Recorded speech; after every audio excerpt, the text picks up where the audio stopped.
우리가 성숙으로 나가기 위해서는 서로가 비교하는 것이 없어야 된다는 것입니다. 여러분들은 짜장면이 좋아요, 짬뽕이 좋아요, 진사갈비가 좋아요. 자, 비교하지 말고 마음대로 드시면 되겠습니다. 한 가지, 여러분들은 허, 검, 박, 임 목사님 누가 더 좋아요? 비교하지 말고 그냥 좋아하면 되겠습니다. 비교하지 말고 좋아합시다. 우리 같이 한번 하겠습니다. 시작. 비교하지 말고 좋아합시다. 그렇게 하는 것 같아. 신선한 고백이 되시기를 주님으로 축복합니다. 행복을 하나님과 본심을 할 때라는 주제로서 은혜를 나누고자 합니다. 우리가 살아가면서 그 사람의 본심을 한다는 것은 아주 중요한 것입니다.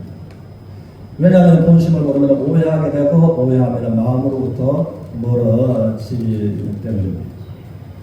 그럼 우리가 하나님의 본심을 한다는 것도 정말 중요하고 중요하다라고 하는 것입니다.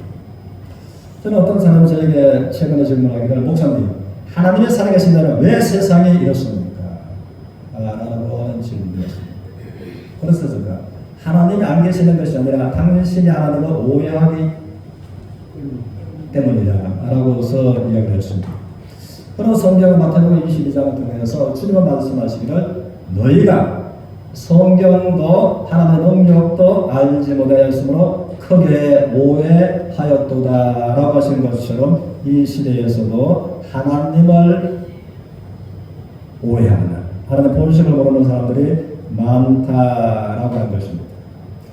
그러면 본문의 말씀을 통해서는 하나님께서 사람들로 하여금 고생하면서 근심하게 한 것은 하나님의 본심이 아니다라고 말씀을 하십니다. 그러면 고생은 몸이 하는 것이고 근심은 뭐가 한다고요? 마음이 근심함으로 우울증으로 또 정부들을 찾게로 된다고 하는 것입니다. 그런데 하나님께서 본심은 고생과 근심 없는 인생을 살아가도록 축복하시는 하나님의 본심인데 하나님의 본심에서 점점 역행하고 멀어져 가고 그리고 하나님께서 로마서 1장 21절의 말씀처럼 그 상실한 상태도 고생과 근심으로 버려 두신 것이 인생들의 모습이다라고서 본문을 통해서 말씀하고 계신다는 것입니다. 그리고 이 본문의 대상들은 이스라엘 백성들이었습니다. 그러면 그들은 바벨론에서 포로민으로 끌려간 자들, 또 예루살렘에 남아있는 자들, 모두가 바벨론으로 인해서 고통의 고통으로 고생과 근심으로 얼룩전 인생을 살고 있었다 하는 것입니다. 그러나 하나님께서는 이 바벨론을 징계하는 징계의 도구로 사용하셨다라고 하는 것입니다. 그래서 하나님은 예레미야서 43장 10절에 하여서는 하나님 말씀하시기를 내가 나의 종 너부갓네살을 불러오리니 죽을 자는 죽고 사로잡힐 자는 사로잡히고 칼에 죽을 자는 칼에 죽을 것이다. 그러면 하나님께서는 너부갓네살 그 악한 이방 왕을 하나님께서 징계하는 징계의 도구 종으로 내가 불렀다, 내가 불러온다 라고서 이제 강한 경고의 메시지를 하셨다라고 하는 것입니다. 또 예레미야서 33장 38절 7절에 하시는 그러므로 바벨론에게 항복하면 너희가 살고 예루살렘이 불태워지지 않을 것이고 너희 항복하지 않고 바벨론에게 저항하면 너희가 반드시 죽고 예루살렘은 불태워지리라 라고서 말씀을 하셨다는 것입니다. 그러므로 하나님을 등지고 죄악의 길로 나가는 백성들을 사랑하셨어. 그래도 하나님께서는 징계하는 징계의 도구인 바벨론의 너부갓네살 왕을 하나님의 종으로 징계의 책임으로 사용하시는 것때 예루살렘을 아끼셨고 자기 백성들을 아끼셔서 더 고생과 근심에 짙은 인생의 수렁으로 들어가지 않기를 원하시는 하나님께서 너희가 항복하면 살고 항복하면 예루살렘 성전이 불태워지지 아니하리라라는 메시지를 진노 징계 가운데서도 예레미야를 통해서 하셨다라고 하는 것입니다. 그러면 우리는 잠언서 16장 4절을 통해서 한번 따라하시겠습니다. 하나님도 악한 자를 악한 날에 적당하게 사용하십니다. 그러므로 이 말씀 우리가 많은 교훈을 받게 된다고 하는 것입니다. 우리가 교훈 안 받으면 값비싼 대가를 이 시대로 치를 수가 있다라고 하는 것입니다. 그래서 로마서 13장 1절을 통해서 모든 권세는 하나님이 정하신 겁니다. 그러므로 이스라엘 백성들이 악한 날을 만들었으므로 하나님께서 악한 권세를 세우셨다라고 하는 것입니다. 바벨론의 권세를 하나님께서 세우신 것입니다. 중요한 것은 바벨론의 권세를 세워서 이스라엘을 징계하는 그것이 결코 하나님이 기뻐하시는 뜻과 본심은 아니었지만 이스라엘 백성들이 악한 날을 만들었으므로 악한 권세를 세우셨다라고 하는 것입니다. 이 시대에 우리가 교훈을 받고 우리가 적용하는 것은 대한민국의 피어갑수고 사신 교회들이 하나님 앞에 악한 나라를 만들면 하나님께서 어김없이 악한 권세를 세우시는 것을 말씀하고 계신다는 것입니다. 그래서 어떤 사람들은 대한민국에 5만 개 혹은 6만 개 교회가 있습니다. 북한의 김정은이가 만들어 핵무기보다도 더 좋다, 신국이다 하는 말을 하지만 그러나 그것은 모르는 것입니다. 이스라엘 백성들은 예루살렘을 자랑했습니다. 자기들만이 하나님의 소문이었습니다. 그러나 자기들만이 하나님 앞에 하나님께 맡겨받은 물들이 있었습니다. 그런데 하나님께서 솔로몬을 통해서 약속하셨던 내가 예루살렘을 반드시 복수고 너희가 예루살렘에 와서 멀리서라도 예루살렘을 향해서 너희가 회개하면 내가 회개를 받고 내렸던 진노의 것을 거두어드리리라 라고서 역대상을 통해서 말씀한 것입니다. 그러나 이스라엘 백성들이 계속해서 하나님의 본심에서 멀어집니다. 하나님을 찾는 데서 멀어집니다. 그러므로 하나님께서 예루살렘을 그들이 하나님의 백성이라고 합니다. 자랑했던 하나님의 율법 모든 것에 대해서 그들은 의무는 소홀이라고 특권 의식에 맞춰져 있었던 그들을 하나님은 버리셨다는 것입니다. 예루살렘 가고 그러나 하나님의 영광의 예루살렘을 충만하되 하나님의 영광의 예루살렘 문지방에 있더니 하나님의 영광의 예루살렘 뜰에 있더니 하나님의 영광의 예루살렘을 떠납니다. 그럴 때에 바벨론에 죽을 자는 죽고 예루살렘이 불태워 쳤다면 필요각종 사실 대한민국의 5만적의 혹은 6만적의 교회랄지라도 계속해서 우리가 하나님 앞에 신령과 진정으로 예배하는 이 중심에서 멀어지는 겁니다. 김정은을 징계에 내려드실 수도 사용하실 수도 징계하는 종으로 하나님께서 불러오실 수도 있다고 하시는 것을 믿으시면 아멘합시다. 아멘. 우리가 이것을 간과해서는 안 된다고 하는 것입니다. 그래서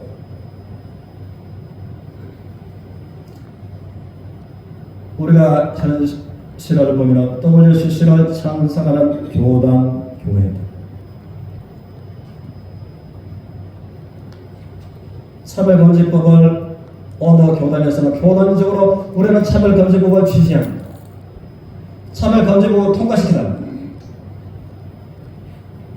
국회에다가 노출합니다. 이것은 어려운 영적인 간음이다라고 하는 것입니다. 그러므로 다니엘과 느헤미야는 그들은 피해자입니다. 하나님 아버지여 나와 내 아버지 집이 범죄하였으므로 이와 같은 처참한 일들을 우리가 겪게 되었습니다. 그들이 왜 그랬을까요? 하나님 말씀을 위해서. 에레미야서 5장 1절을 보면 너희가 예루살렘 돌번거리로 빨리 왕래하면서 찾아라. 공의를 행하고 진리를 쫓는 사람 한 사람을 찾아내라. 내가 이 예루살렘을 용서하리라 이런 말씀하셨습니다. 그런데 다니엘과 느헤미야가 그랬던 것입니다. 하나님 아버지, 다니엘은 그때에 내가 예루살렘에 있었습니다. 하나님께서 진리와 공의를 쫓는 내가 한 사람이 되지 못했으므로 하나님께서 이스라엘을 바벨론에 짓밟히게 했습니다. 거룩한 예루살렘 성이 불태워지게 했습니다. 느헤미야, 그때에 하나님 아버지여 나의 부모와 나의 형제가 예루살렘에 있었습니다. 하나님이 사는 한 사람이 우리의 친히 우리의 아버지가 어머니가 되지 못했으므로 오늘날 바벨론에 처참한 이런 고생하고 근심하는 환경이 되었습니다. 그러므로 하나님 아버지여 나와 나의 아버지가 범죄하였나이다 라고서 그들은 회개하고 기도했다고 하는 것입니다. 우리가 그러면 오늘 만나서 여기 모여서 함께 기도하는 이유가 여기에 있다고 하는 것입니다. 정말 대한민국의 교회들이 이렇게 된 것이 여기에 있는 저와 여러분과는 관계가 없는가라고 하는 것입니다. 정말 관계가 없는 거예요. 그래서 본문의 말씀처럼 그러면 우리가 우리의 행위를 조사하고 마음의 손을 하나님께 들자. 그러면 우리가 행위를 조사하고 마음의 손을 들고 하나님 앞에 이 대한민국의 교회들을 위해서 기도하고자 모인 서로인 줄 믿습니다.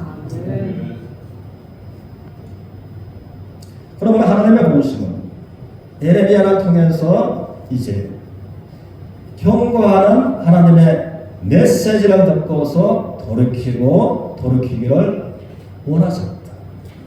돌이켜서 바벨론을 하여금 고생과 근심하지 않는 생활을 하는 것을 하나님께 원하셨던 하나님의 본심이었다라고 하는 것입니다. 우리가 예레미야서 25장 3절을 한 절 보겠습니다. 같이 읽습니다. 시작.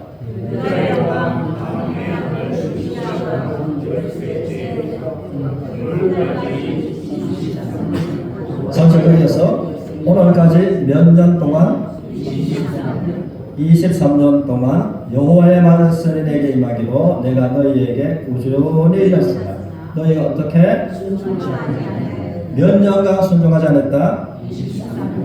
23년간 하나님의 말씀을 꾸준하게 전했습니다. 너희가 이 길로 계속해서 돌이키지 않고 가면 바벨론으로 말미암아 고생하고 근심하는 환경을 접할 수밖에 없다. 고생하고 근심하는 환경을 너희가 맞이하지 마. 하나님께서 말씀하시는 돌이키라고 말씀하시는 회개하고 말씀하시는 그러면 예루살렘 중심으로 예루살렘에 관해서 너희들이 특권의식에 젖어서 사랑하는 그것이 아니라 얼굴을 생각하고 하나님 앞에 돌이킬 것을 몇 년간 외쳤다고요? 23년간이나 외쳤는데 돌이킨 사람 한 사람도 있었다고요? 없었다라고 하는 것입니다. 그럴지라도 하나님께서는 이스라엘 백성들을 사랑하셨고 또 고생과 근심이 아니라 평안과 희망을 원하시는 하나님께서는 예레미야서 20장을 통해서 이렇게 말씀하십니다. 20장 9절 같이 읽겠습니다. 시작. 내가 신심으로 너를 소원하며 그 그의 이름을 원하지 아니하면 나의 마음이 웃는 걸 보소서 올수의 정신 아까워의 물수소이나이다. 아멘. 그러므로 에레미야는 23년간을 외쳤지만은 에레미야의 경고에 하나님의 말씀을 듣고 돌이키는 사람이 한 사람도 없습니다. 핍박하고 옥에 가두고 뺨을 때리고 죽을 구덩이에 집어던졌다. 그런 상황에서 23년간이나 그 눈물 흘린 그 시간들을 보내면서 그러나 하나님 앞에 스스로 결심하기를 내가 다시는 하나님을 선포하지 않겠다. 하나님의 이름을 말하지 않겠다. 라고 마음에 굳게 결심하고 다짐합니다. 그런데 하나님께서 에레미야의 마음에 불 붙는 것 같은 고통과 골수에 사무쳐서 답답하여 견딜 수 없는 고통을 허락하십니다. 다시 입을 열어서 23년간 아무도 듣고 돌이키는 사람이 없었지만 그 목에 붙고 강팍한 백성들한테 하나님 말씀을 전하고 외쳤던 것이 예레미야의 마음에 드는 것입니다. 이것은 하나님께서 이스라엘 백성들을 얼마나 사랑하셨습니까? 고생과 근심인 바벨론의 환경으로 들어가지 않기를 원하신 하나님의 사랑이셨다는 것입니다. 그러므로 이스라엘에 있어서 바벨론은 이제 고생과 근심의 길을 고집하고 걸어간 결과가 바벨론 환경이었다라고 하는 것입니다. 그러므로 저와 여러분들이 나가서는 김천 지역에 나가서는 대한민국의 모든 교회가 이 교훈을 첫날에 기록한 이것이 우리의 교훈과 거울로 경계의 목적으로 기록하셨다라는 것을 새겨야 할 때라고서 믿어지는 것입니다. 그래서 또 하나님의 본심은 이미 바벨론에 끌려가 있는 그들한테 에스겔을 보내셔서 에스겔은 바벨론에 포로된 그들한테 너희들이 왜 바벨론에 와 있는지라는 것을 알게 하는 일깨워주는 그 선지자 활동을 했다는 것입니다. 그러므로 바벨론에 끌려가서도 포로가 되었어도 우리가 왜 바벨론에 왔는지 모르고 있습니다. 그런데 정말 하나님의 본심을 알고 회개하고 이 바벨론의 고생과 근심은 하나님의 본심이 아닌데 하나님의 본심은 에레미야 29장 11절 말씀처럼 이 바벨론의 재앙이 아니라 너희에게 평안과 미래의 희망을 주시는 것이 하나님의 본심이므로 하나님의 본심을 바벨론에 와 있는 백성들이 알기를 원하셨다라고 하는 것입니다. 또한 우리가 이 시대에 하나님의 본심은 이스라엘 백성들은 바벨론으로 하여금 고통의 인생을 맞이하게 되었습니다. 그러나 이 시대에 문자적인 바벨론은 없습니다. 그러나 원리적인 바벨론은 있다고 하는 것입니다. 이것은 영적인 바벨론은 있다고 하는 것입니다. 그것이 우리의 건강이 될 수도 있습니다. 우리의 경제가 될 수도 있습니다. 내가 목회하는 교회가 될 수도 있습니다. 이 대한민국이 될 수도 있습니다. 내가 현재 고통을 당하는 근심하고 고생을 접하는 이것이 나의 의미적인 바벨론이며 또 영적인 바벨론이다라고 하는 것입니다. 그러므로 이것을 생각하고 이스라엘 백성들이 바벨론의 길로 걸어가는 그곳에서 에레미야를 통해서 말씀을 듣고 돌이키고 회개하고 하나님 중심으로 돌아오기를 원하셨던 하나님처럼 우리가 영적인 바벨론의 길에서 나와 나의 집이 내가 섬기는 교회가 영적인 바벨론의 길에서 하나님을 찾음으로 평안과 희망으로 나아가는 서로가 되시기를 주님의 이름으로 축원합니다. 기도하겠습니다.